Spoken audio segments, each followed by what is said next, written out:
Good morning. तो आज हम सभी लोग नैरेशन के शुरुआत में हैं।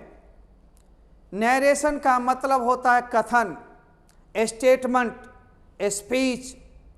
यह नैरेशन एक नाउन फॉर्म है, संज्ञा का रूप है जो नैरेट वर्ब फॉर्म से बना हुआ है। नैरेट का मतलब होता है वर्णन करना और नैरेशन का मतलब स्पीच, कथन यानी स्टेटमेंट।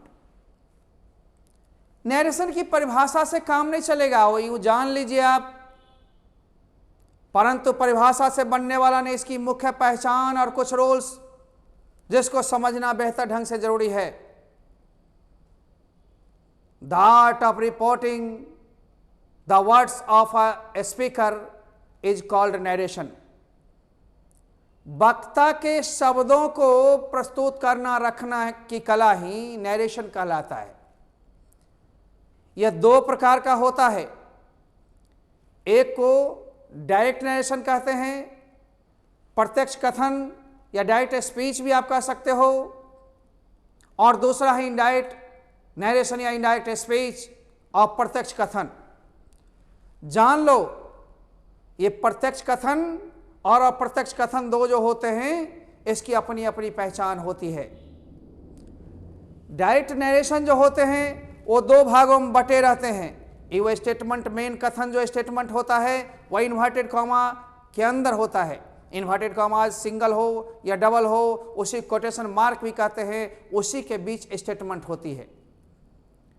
और जो बोलने वाला वक्ता है, स्पीकर, जो जिस भाग में बोलता है, रिपोर्ट करने वाला जो होता है, शब्दों को रखने वाला जो होता है, वह कॉमा से बाहर रहता है। तो एक भाग कॉमा के बाहर रहता है, उसी को आप रिपोर्टिंग क्लॉज कहते हो, और उसी में जो क्रिया है से, सेज या सेड, उसी को रिपोर्टिंग वर्ब कहते हो।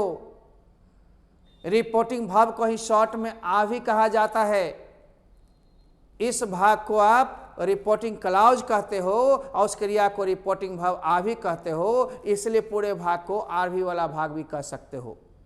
जब ये रिपोर्टिंग वर्ब से सेड हो गया है तो उसके पहले कोई सब्जेक्ट होगा और उसके बाद कोई वर्ब के बाद जो आएगा वो ऑब्जेक्ट होगा। इतनी तो आपको मालूम है। अब आप दूसरा लेते हो, इन्वर्टेड कॉमास के अंतर्गत रिपोर्टेड स्पीच होते हैं, बताए गए कथन, कहे गए कथन होते हैं। जो रिपोर्ट किया हुआ कथन होता है वो होता है, वो रिपोर्टेड स्पीच को ही शॉर्ट में आरएस कहते हैं। यह भाग को जानना जरूरी होता है। इन दोनों भाग को यदि नहीं जानते हो तो फिर बनेगी नहीं। In direct narration we repeat the speaker's originals exact word.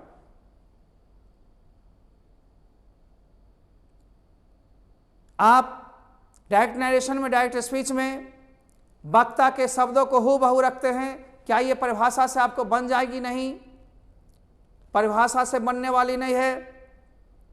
Indirect narration में ऐसी बात नहीं होता है। जो भी कॉमा के पहले और इन्वर्टेड कॉमा के भाग जो होते हैं, दोनों किसी कंजंक्शन से जुड़ के एक लंबा सा वाक्य बन जाता है।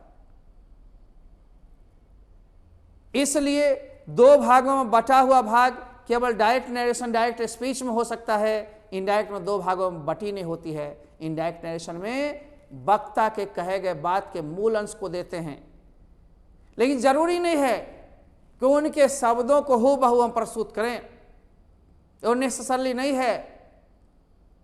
इसलिए दोनों में थोड़ा अंतर है। हम फिर से इसको बृहद रूप से देखना चाहेंगे, समझना चाहेंगे। आज मॉडर्न सेंटर के बैनर तले आप ग्रामर में नैरेशन को देख रहे हैं। नैरेशन को बेहतर ढंग से समझेंगे। एक हवा सा बना दिया है कि नैरेशन का मतलब भारी टॉपिक। जी नहीं, बिल्कुल भारी नहीं है, एकदम हल्का सा है। आज प्रथम दिन के क्लास और सेकेंड डे के क्लास को आप यदि कर लेते हो तो फिर दिक्कत होगी ही नहीं, और तीसरा दिन SR टिप पढ़ लेते हो तो दिक्कत खत्म। फिर थोड़े थोड़े बदलाव होते रहेंगे। मात्र सेड से टू कैसे कैसे बदलेंगे, कॉमा, इन्वर्टेड कॉमा हट के कौन सा कंजंक्शन लगेंगे, यही ज़्यादा अंतर होगा। बाकी सब में कॉमन नियम, जनरल रूल को फोकस करना है। जनरल टू रूल्स आपको फोकस करना है। एक प्रोनाउन का बदलना और दूसरा है वर्ब का बदलना। ये दोनों चीज जान लो तो कर लो दुनिया मुट्ठी में। नरेशन चुटकी में बजाते बन जाएगी, क्योंकि नरेशन में अधिकांश चीज तो उतारना पड़ता है, थोड़े बहुत ही बदलाव होते हैं। आइए हम लोग देखते हैं नरेशन का मतलब कथन। ये कथन आखिर क्या है इसको हम बताएंगे। कंप्यूटर जी जरा इसको बढ़ाइए।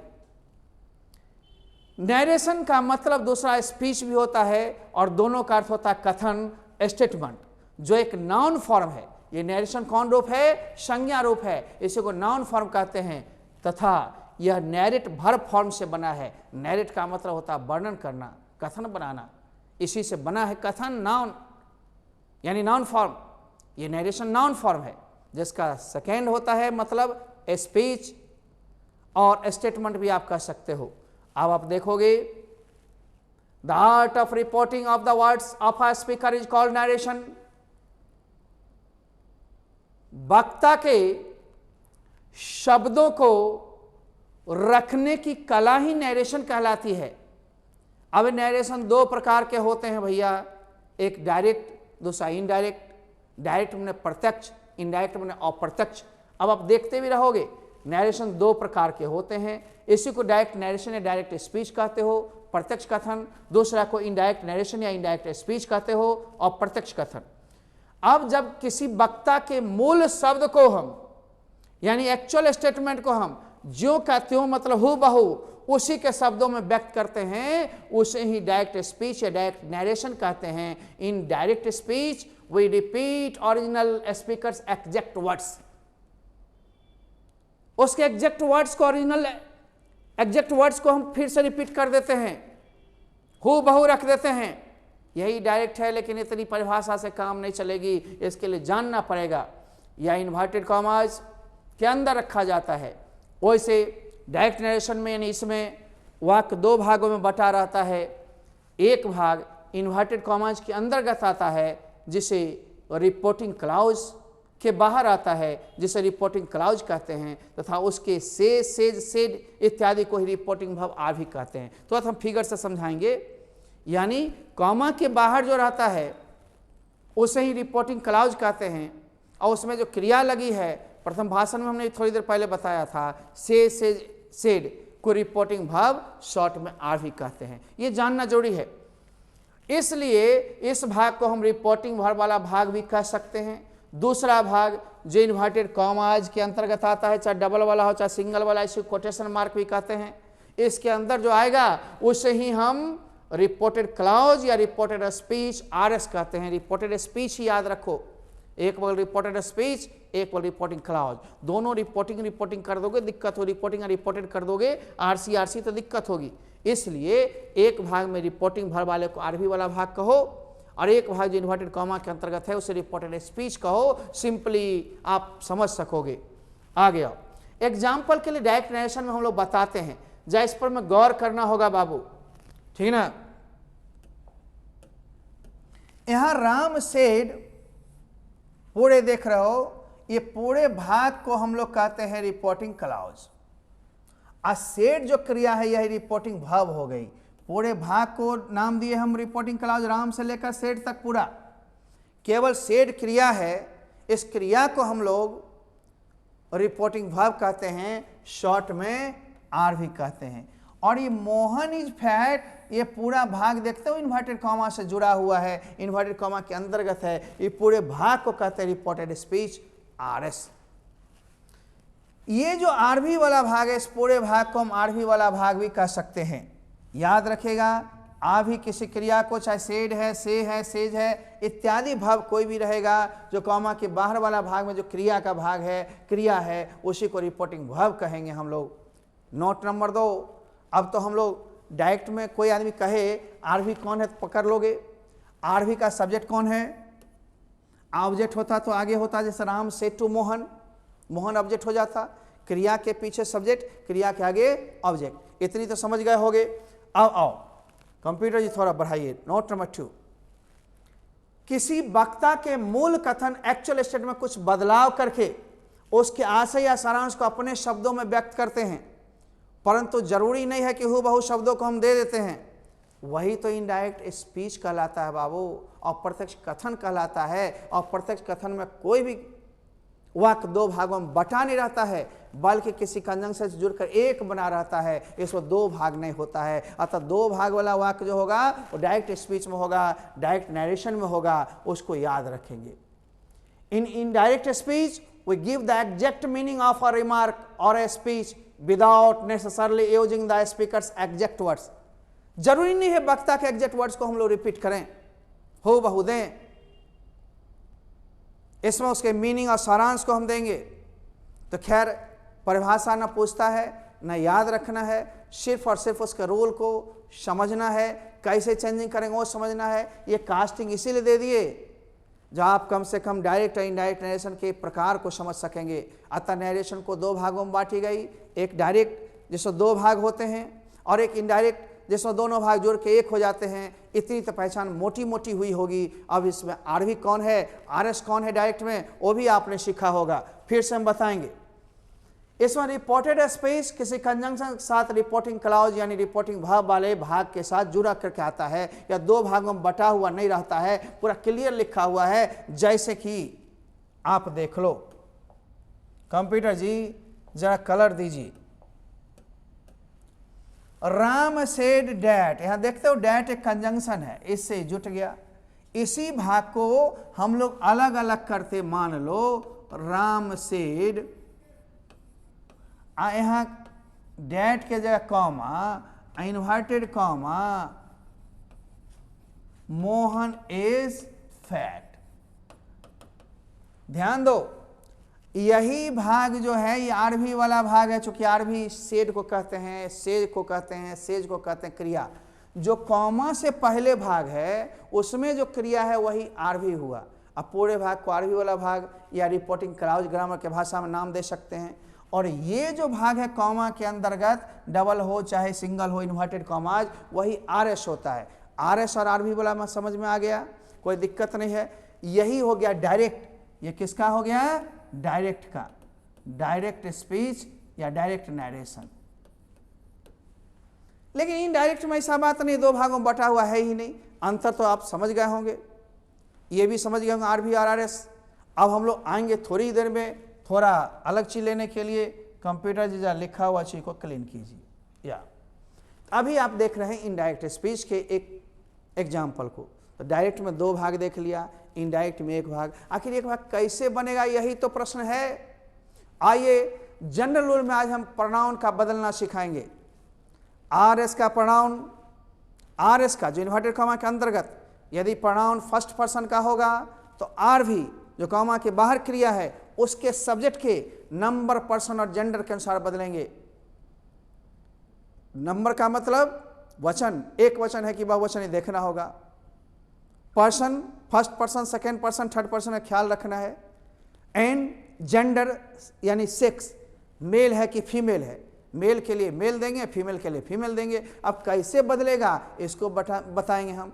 तो ये पहला तो हुआ फर्स्ट पर्सन, दूसरा हुआ सेकेंड पर्सन, ऑब्जेक्ट के अनुसार बदलेगा, यानी ऑब्जेक्ट के नंबर, पर्सन और जेंडर के अनुसार बदलेगा। और थर्ड पर्सन को चेंज करना नहीं है, यानी इसके लिए बेटा नंबर 1 2 3 हमको याद रखना है। आइए इस नियम को भजाते हैं बढ़िया से। 10 से 12 मिनट में हम लोग समाप्त हो जाएंगे। आज की प्रक्रिया यदि समझ गए, आधी नरेशन को आप जीत जाएंगे। पूरा आपको रटना नहीं है। सिर्फ नरेशन कितने प्रकार के होते हैं, 2 प्रकार के।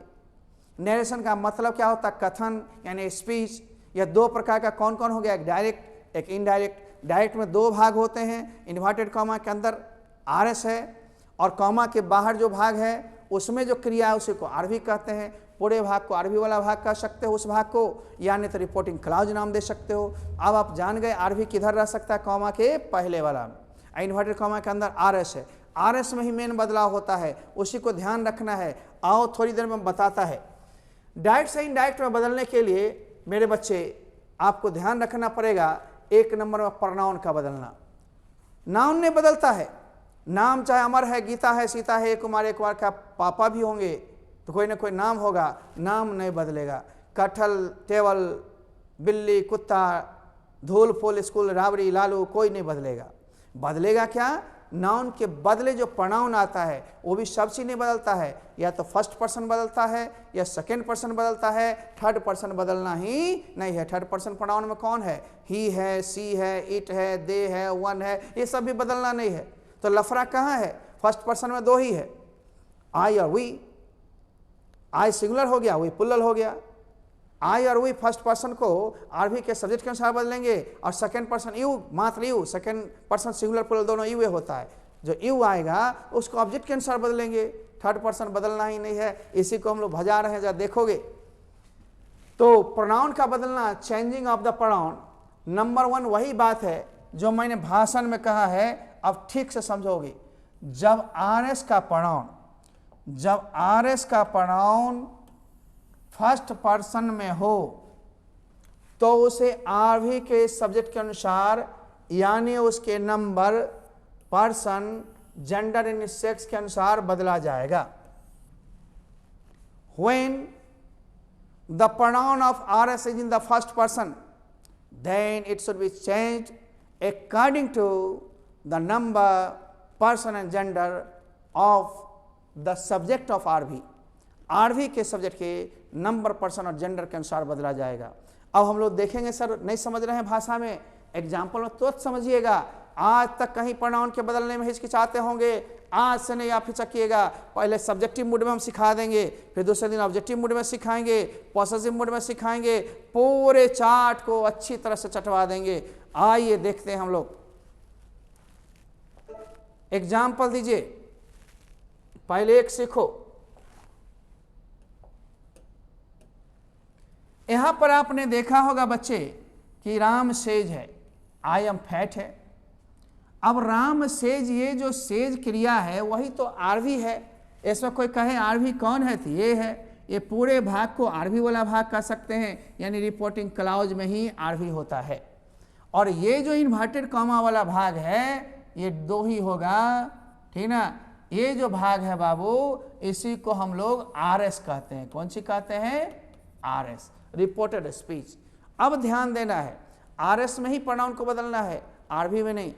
तो आरवी हमारा उतर गया Ram says, comma, inverted comma के जगह हमने डैट लगा दिया। अब ध्यान देना है मेरे बच्चों, क्या करना है सो ध्यान दीजिए। आई फर्स्ट पर्सन में है, अभी आई को हम आई में नहीं रहने देंगे, फर्स्ट पर्सन को आरवी के सब्जेक्ट के अनुसार बदलेंगे। यानी आई जो है आरवी का, यहाँ पर आरवी देख रहे हो ना, इसका सब्जेक्ट इसके पीछे है, यहाँ आई राम जी में चला गया।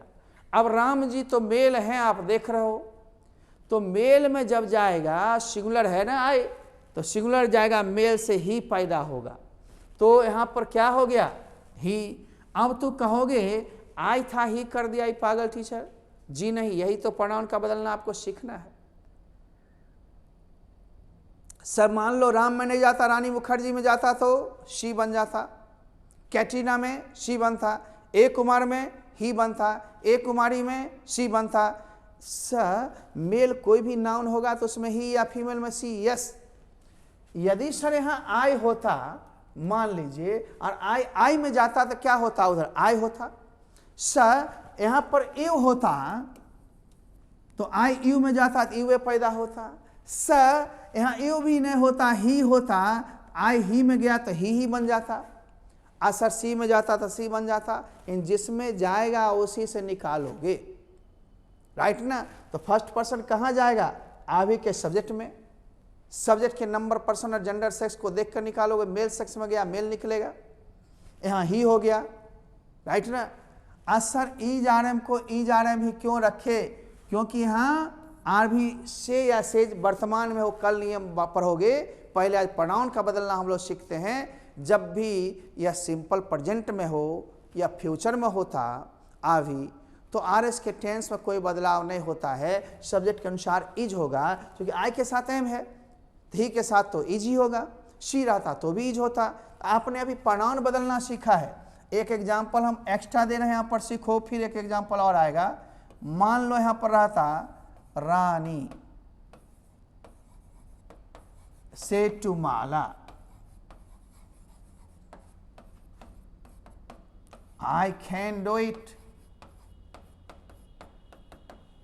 मान लो अभी आपने देखा एक भाग इधर है, एक भाग इधर है, इस भाग को ही हम RS वाला भाग कहते हैं, यानी RS। और इसमें जो क्रिया हो गई ये RV हो गया, ये इसीलिए RV वाला भाग हो गया पूरा यहां तक, राइट ना, या रिपोर्टिंग क्लाउज भी आप कह सकते हो। अब आप देख रहे हो बाबू, इस भाग को हम लोग मान लो रानी, हम बाद में सिखाएंगे सेट टू बराबर टोल्ड, अभी तो हम सिखा रहे हैं प्रोनाउन का बदलना। माला सेट टू बराबर टोल्ड, अतः माला ऑब्जेक्ट है, इसमें नाउन प्रोनाउन या सब्जेक्ट ऑब्जेक्ट कोई बदलाव नहीं होता है। कॉमा इन्वर्टेड कॉमा लगाकर हम डैट दिए। अभी हम एक ही चीज़ सिखा रहे हैं कि फर्स्ट पर्सन रहे तो RV के सब्जेक्ट के अनुसार, अभी उसी पर ध्यान रखना है क्योंकि प्रोनाउन का बदलना सीख रहे हो। तो आई जो है सो कहाँ जाएगा, RV यहाँ है, इसका सब्जेक्ट पीछे हो सकता है, रानी जी में गया, रानी जी फीमेल है ना, तो यहाँ पर ही नहीं हो के क्या होगा, सी। सर आई कहाँ गया, आई तो गया रानी में, और रानी से सी पैदा हुआ। राम में जाता ही पैदा होता, एक कुमार में जाता ही पैदा होता, एक कुमारी में जाता सी पैदा होता। सर आई में जाता तो आई यू में जाता तो यू, आई ही में जाता तो ही, आई सी में जाता तो सी। एक मिनट,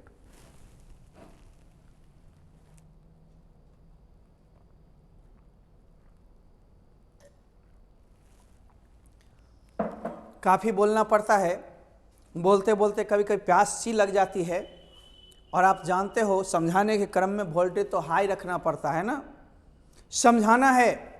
अब आगे देखो सी हो गया, अब यहाँ भूत है ना, यहाँ वर्तमान था, सेज सिंपल प्रेजेंट में होता है, यहाँ V2 है सेड, भूत हो गया, एक बगल भूत तो दूसरा बगल भूत, ये सब चार्ट आएगा कल, तो हम लोग कैन को कुड में कर देंगे।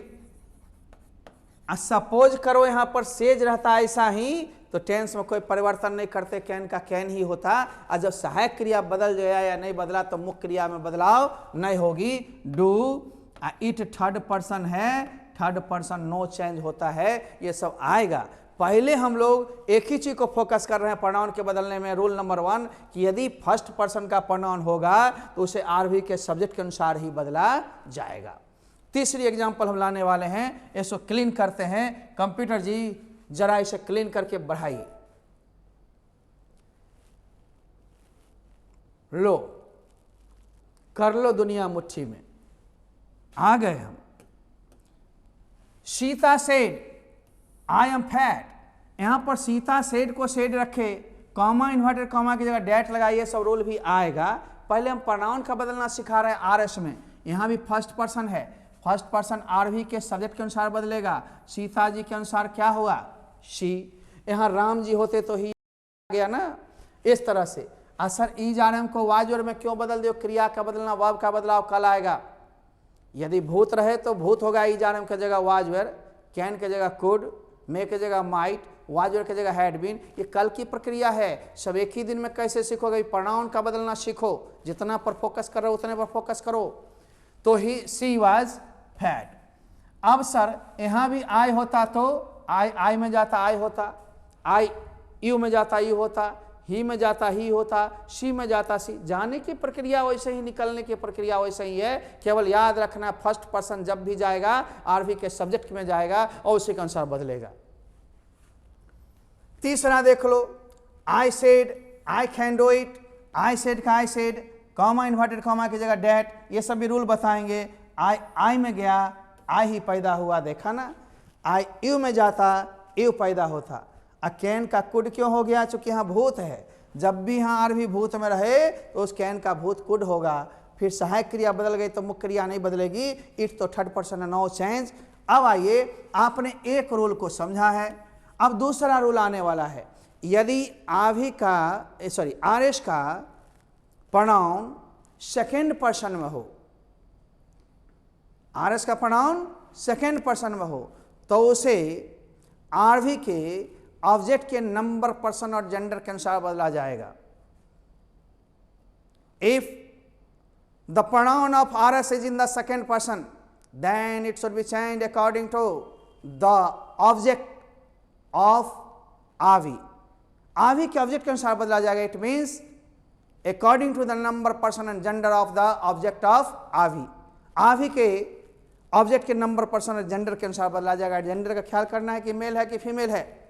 जैसे आप हिंदी में देख लेते हो, अधिकांश लड़के हिंदी मीडियम वाले हैं, सिंपल ढंग से समझ सकें, इंग्लिश में बोल के समझा देते हैं। लेकिन यहाँ पर देखो, पहले डबल डबल भाषा हम देते थे, बच्चे लोग कहते हैं सर हम लोग को समझ में थोड़ी दिक्कत होती है, हिंदी ज़्यादा समझते हैं, लेकिन हमें तो दोनों भाषा में बताना पड़ता है, पढ़ाना पड़ता है, चूँकि इंग्लिश में क्वेश्चन होगी। आइए, जब आर एस का प्रोनाउन सेकेंड पर्सन में हो तो उसे आर वी के ऑब्जेक्ट के नंबर, पर्सन, जेंडर के यानी सेक्स के अनुसार बदला जाएगा। सर इसको नहीं समझे, कैसे समझिएगा बिना एग्जाम्पल के? आइए अभी तुरंत हम समझाता है, आप समझेगा। हेमा सेड टू माला, यहाँ ही आर भी है, क्या है बाबू? आर भी है। आर भी के पहले सब्जेक्ट होता है और आर भी के बाद ऑब्जेक्ट होता है, इतना तो आप समझते हो। तो ये कॉमा के पहले जो भाग होता है उसको रिपोर्टिंग क्लाउज कहते हैं, और उसी में जो क्रिया से, सेज, सेड या सेल विल से कुछ है, से, सेज है ना, कोई भी क्रिया, उसी को आभी कहेंगे। आभी के आगे जो शब्द होगा उसको ऑब्जेक्ट कहेंगे, उसके पीछे जो उसको सब्जेक्ट कहेंगे। इतना समझने में तो कोई दिक्कत नहीं है। और ये जो भाग है ये आर एस का भाग है। आर एस के भाग में एक देखते हो यू आ गया। यू का मतलब क्या है? Second person. तो सेकेंड पर्सन को आर भी के सब्जेक्ट के अनुसार हम लोग नहीं बदलेंगे। पहले आइए हेमा सेड टू, जहाँ रहे वहाँ टोल्ड, ये सब रूल लिखवाएंगे। कल से ये सब प्रक्रिया शुरू होगी, अभी तो कास्टिंग चल रही है। और तब फिर मोहन को मोहन में दिए, कॉमा इन्वर्टेड कॉमा हट के डेट वाई भी रूल है, कॉमा इन्वर्टेड कॉमा को समान वाक्य में हटाएंगे स्टेटमेंट में और डेट डालेंगे। ये सारे रूल लिखवाएंगे। पहले तो हम लोग प्रोनाउन के बदलना सीख रहे हैं, प्रोनाउन आर एस में ही बदलना है। तो यहाँ पर देखते ही मिला मेरा सेकेंड पर्सन, सेकेंड पर्सन को जस्ट बगल में डालेंगे। क्यों? ऑब्जेक्ट ये है, सेकेंड पर्सन को ऑब्जेक्ट में डालना है। यदि ऑब्जेक्ट नहीं रहता तो हम कोई ना कोई ऑब्जेक्ट मान के डालते। नहीं है मोहन, हम मोहिनी रख लेंगे। मोहिनी फीमेल है, फीमेल से सी बनेगा। मोहन रख लिए, ही बनेगा। अरे सर, हम सब्जेक्टिव ऑब्जेक्टिव केस का लड़ाना सिखाएंगे, जिस तरह की आपको बताए थे। पेशिव में आई से मी, मी से आई, ये उल्टा पुल्टा भी सिखाएंगे। पहले भी सीधा चरण में सिखा रहे हैं, सब्जेक्टिव मूड में कैसे बदलोगे। तो मान लो यू गया मोहन में, तो मोहन से क्या निकलेगा? ही। यहाँ मोहिनी रहती तो सी, रानी रहती तो सी, हनुमान जी हैं तो ही, ए कुमार है तो ही। मी में जाता तो मी से बनता आई, ऑब्जेक्ट में तो मी ये होता, तो मी से आई, हर से सी, हिम से ही। इस तरह भी बदलवाना सिखाएंगे। पहले आप डालना निकालना सीखिए। यू गया कहाँ? मोहन जी में, अब मोहन जी से बना ही। अब ई जानम को वाजुर में कैसे बदले? चूंकि यहाँ भूत है, भेटू, तो उधर भूत तो इधर भी भूत, बाकी शब्द में कोई बदलाव नहीं हुआ है। फिर से देखो एक एग्जाम्पल, अरेठा सेड टू गीठा, एवा फैट, फिर यू आ गया यहाँ पर। अब आप देखते हो, जब ये यू आ गया तो आपने क्या देखा? जब यू आ गया बाबू तो आप सेकेंड पर्सन को देख लिए, और जब सेकेंड पर्सन को देख लिए तो निश्चित रूप से आप क्या करोगे मालूम है ना? ऑब्जेक्ट के अनुसार बदलोगे। अब आप देखो, अरेठा सेड टू बराबर टोल्ड, गीठा, यहाँ तक तो हो गया। कॉमा इन्वर्टेड कॉमा की जगह डेट आ गया, कल से और रटाएगा, प्रथम दिन हो तुम। अब देखो यू गीठा जी में गया ऑब्जेक्ट में, इसको ये नहीं जो हम रीठा में डाल देंगे, रॉन्ग नंबर नहीं, जिसमें डालना उसी में। और गीता जी से क्या होगा? शी। ई जानम वाजर में, क्यों? भूत है पीछे, क्रिया भी नहीं बतला रहे, सिर्फ प्रोनाउन वाज फैट। यानी आपने देखा कि दो रूल। प्रथम आपने देखा था कि यदि फर्स्ट पर्सन है तो आरवी के सब्जेक्ट के नंबर, पर्सन, जेंडर के अनुसार बदला। सेकेंड पर्सन है, आरवी के ऑब्जेक्ट के नंबर, पर्सन, जेंडर के अनुसार बदला। और थर्ड पर्सन है तो उसे चेंज करना ही नहीं है, तो और लफड़ा नहीं है। जैसे तीसरा नियम है, जब आर एस का प्रोनाउन थर्ड पर्सन में हो तो उसे नहीं बदला जाता है। If the pronoun of R S is in the third person then it should not be changed, it will not be changed, it can not be changed. इसे नहीं बदला जाना चाहिए, नहीं बदला जा सकता है, नहीं बदला जाएगा, वैसा ही छोड़ देना है। अरे सर, कैसे हम समझेंगे थर्ड पर्सन? अब देखो ना तुम लोग, एकदम एग्जाम्पल मिलो हो, अब ले लो, इन दोनों एग्जाम्पल को चबा लो। शी सेड टू मांजू, इधर वाला भाग से मतलब नहीं, मेन है आर एस। आर एस में क्या देख रहे हो? ही, कहीं देखेगा सी, कहीं देखेगा इट, कहीं देखेगा दे, देम, ही, हिम, हिज, सी, हर, हर, हर्ष। यानी सी का रूप, ही का रूप, इट का रूप, वन का रूप, दे का रूप, ये सब क्या है, थर्ड पर्सन में है। चाहे जिस केस में हो, हर एक केस की चर्चा हम लोग करेंगे। पहले सब्जेक्टिव मूड को हम समझा रहे हैं, फिर ऑब्जेक्टिव मूड को समझाएंगे, आराम से बनेगा। एक ही बार तीनों चारों लेंगे, फिर रॉकेट इधर से उधर, उधर से उधर एक्सटेंड हो जाएगी। हमारे लेने देने का तरीका अलग है। अब आपने देखा कि शी को शी हम दिया, शेड टू बराबर told Manju, comma inverted comma हटा डैट। यहाँ तक तो आपको ज़्यादा लफड़ा नहीं है, सिर्फ सेट टू बदलता है टोल्ड में, स्टेटमेंट में। फिर इंपरेटिव सेंटेंस का अलग होगा, इंट्रोगेटिव का अलग होगा, वो सब अलग अलग आएगा। अभी तक कास्टिंग चल रही है, प्रथम दिन हो। हमें थर्ड पर्सन यहाँ दिखाई पड़ा डैट के बाद। ही को ही में रखे, शी को शी में ही रखे, इट को इट में क्यों, थर्ड पर्सन नो चेंज। यानी देख रहे हो ईज आर एम को वाज वर, क्यों, क्योंकि यहाँ भूत है। चलो वाज स्टूपिड। इसी तरह से राम, सेड टू बराबर told, Balram, comma inverted comma that, लेकिन सी में कोई बदलाव नहीं हुआ। Is are am was were fat. आखिर सिंपल ही है ना, फर्स्ट पर्सन सब्जेक्ट के अनुसार, सेकेंड पर्सन ऑब्जेक्ट के अनुसार, थर्ड पर्सन नो चेंज। इसका एक डेटा हम दे रहे हैं, इसको चुरा कर दिमाग में रख लेना। आओ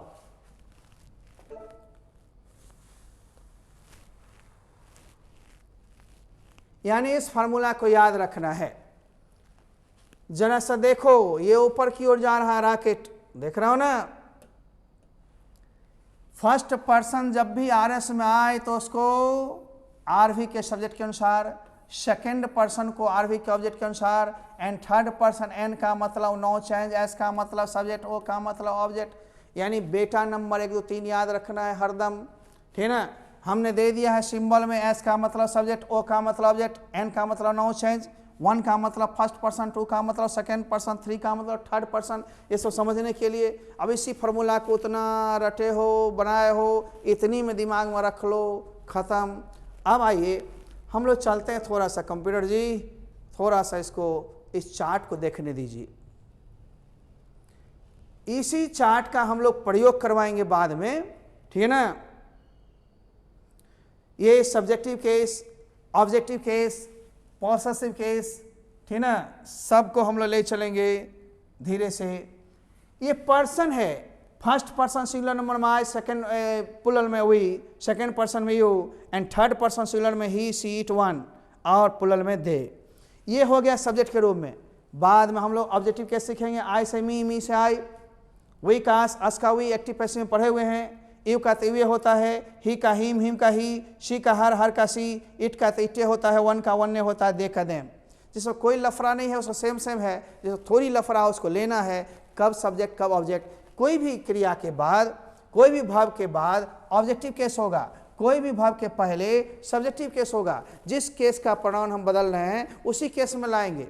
अधिकार में माई और माइन ट्रांसलेशन भी बनवाए थे। तुम मेरी हो, यू आर माइन, तुम मेरी पड़ोसन हो, यू आर माई नेबर, इस तरह से हम लोग बनाए थे। मैं तेरा हूँ, आई एम योर्स, मैं तेरा पड़ोसी हूँ या दोस्त हूँ, आई एम योर नेबर या फ्रेंड। ये इस तरह से हम लोग बनाते थे। अब आप देखेंगे ये सब तो प्रयोग आप देखे हुए हैं, केवल इन चारों को ध्यान में रखना है। इन चारों का प्रयोग बार बार नरेशन में आएगा, इसलिए चार्ट को एक बार चार्ट जाइए और फिर हम लोग प्रयोग बताएंगे। तब तक याद रखना है, फर्स्ट पर्सन सब्जेक्ट के अनुसार, सेकेंड पर्सन ऑब्जेक्ट के अनुसार, and third person no change. इतने को दिमाग में रखिए। फिर हम मिलेंगे अगले दिन, फिर समझाएंगे हम आगे। तब तक बेस्ट ऑफ लक। चलते हैं हम लोग, लेते हैं विदा। Good luck and goodbye to you. Thank you, bye bye.